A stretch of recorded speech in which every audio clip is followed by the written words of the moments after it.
오늘 프로그램 어느 때보다 좀 더 뜨거워지는 것 같은데 이렇게 국회도 뜨겁고 곳곳에 뜨겁습니다만은 보도도 좀 뜨거운 부분이 있었습니다. JTBC의 단독 보도가 있었는데 그러니까 VIP 경로설의 핵심 인물 중에 한 명이죠. 김계환 해병대 사령관.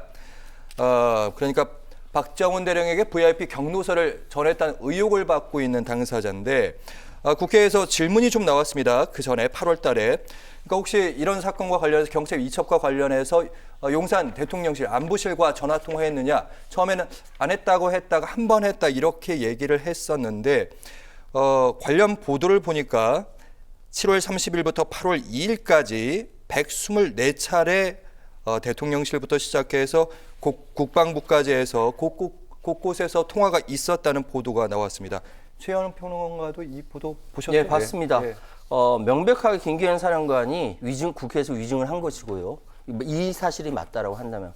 그리고 저는 여기 경로설에 대해서 한 말씀 드리자면 이게 지난 기자회견 때 대통령이 답변하기를 왜 인명사고가 나도록 했냐고 질책했다고 경로설을 얘기했는데 그게 아니지 않습니까? 사단장이 그러니까 일개 사병이 죽었는데 이런 일로 사단장을 내친다면 누가 사단장 오겠느냐라는 이야기로 경로하고 나니까 밑에서 일이 벌어진 거지 않습니까? 대통령의 경로가 정당한 경로 당연히 있어야죠. 관료들이 제대로 일을 안 하면 분노해야 되고 질책해야 되죠. 그런데 이 경로는 내용상 전혀 다른 경로란 말이죠. 알려지기로는요. 그래서 의심이 있는 거죠. 지금 이야기는 이 경로가 대통령의 경로 이후에 이것이 사건이 회수되고 오히려 조사했던 박정훈 대령이 무슨 수괴 혐의로 이렇게 되니까 국민들이 황당한 겁니다. 게다가 여기다 한 번도 대통령실에서 경로한 적 없다라고 얘기하다가 이 이야기가 나오고 나니까 다들 분노할 수밖에 없는 것이죠. 네, 김계환 해병대 사령관의 전화에서 대통령실 비롯해서 국방부 곳곳에서 사흘 동안 나흘간 분주하게 통화가 이루어지고 있었는데 그러니까 사실은 중요한 순간마다 중요한 인물들이 계속 등장하고 있고 그리고 어떻게 보면 그 증언도 공소에서 받았다는 증언도 사실은 이 통화 내용은 군검찰에서 나온 재판 과정에 나온 자료 같은데 공소에서도 VIP 경로설에 대해서 박정훈 대령의 증언만 있었던 게 아니라 나도 들었다 이런 사람들 증언도 추가 증언도 나오면서 VIP 경로가 있었던 거 아니냐 진짜 맞지 않느냐 이런 쪽으로 가고 있는 것 같아요. 그러니까 저는 우선적으로 그 25회 통화를 했다 이 부분에 대해서 하나 제가 좀 말씀을 드리자면 저는 통상적인 부분에 대해서 제가 대통령실에 있었기 때문에 얘기를 한마디 말씀을 드리겠습니다. 보면 국가안보실이 있고 국방비서관실이 있고 또 국방부가 있고 또 해병대 사령관이 있지 않겠습니까? 예.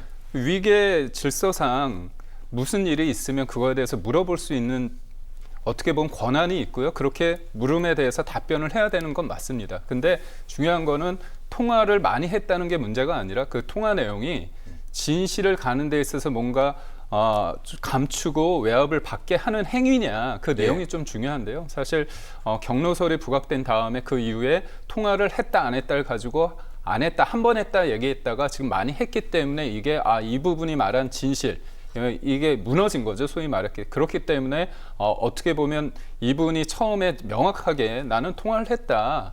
통화를 해서 여러 가지 물어봤을 때 내가 이렇게 답변을 했다 했으면 괜찮을 텐데 처음엔 한 번 전화했다가 20몇 차례 통화를 했다고 하니까 이게 그분의 어떤 진술의 신빙성 그런 거에 대해서 무너지게 되는 부분이 있기 때문에 이 부분에 있어서는 저는 수사를 통해서 명확히 해야 된다는 부분이 있고요. 예. 하나 다만 제가 말씀드리고 싶은 건 뭐냐면 진짜 저도 뭐 아이가 이제 고3 중3이라서 몇 년 후에는 군대를 가야 되는데 군에 가서 진짜